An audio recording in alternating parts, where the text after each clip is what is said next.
অনেকদিন পর I am back with a what I it in a day until I reach 1K subscribers. এটা ছিল 5th এপ্রিলের blog. তো ফার্স্টেই চা খেয়ে নিলাম, দেন একটু পোকোর সাথে খেলছিলাম। তারপরে বাবা সেদিন করেছিল ম্যাগি, সো ওটাই খেয়ে নিলাম।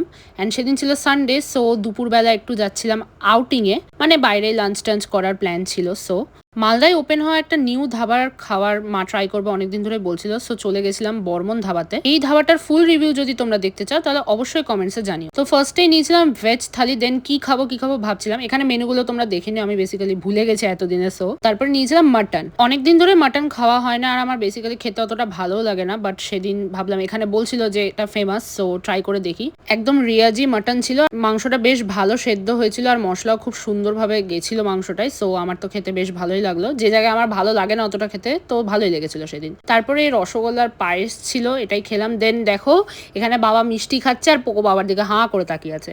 তোমাকে দিয়েছে? তোমাকে মাংস দিয়েছে? মাংস মাংস খেয়েছো? তারপরে বাড়ি এসে সন্ধ্যেবেলার দিকে এই কুলফিটা খেয়েছিলাম। আর সেদিন রাত্রে ছিল আমার বাড়িতে কাবাব পার্টি, আমার মামা করছিল। সো দেখে নাও তোমরা। কেমন লাগছে করতে? তোমার ভালো লাগে বলো। আমাকে শুধু খাটাচ্ছিস? সেদিন আমার খেতে খেতে পুরো মাথা নষ্ট। তারপরে কাবাব তো খেয়েছিলামই, আর এটাও খেয়েছিলাম। দুপুরে বেরিয়েছিলাম, তারপরে শরীরটা আবার একটু খারাপ, তো এখন কাবাব খেয়েছিলাম। তারপরে এই যে এটা চিকেন ফ্রাই টাইপের, কাবাব করে ফ্রাই করা, সো এটা খাচ্ছি এখন। তারপরে রাতে রুটির সাথে নিউ একটা ডিশ এগ চিকেন চাঞ্চুরিয়াম খেয়েছিলাম, ভালোই হয়েছিল। সো আজকের মতো বাই বাই।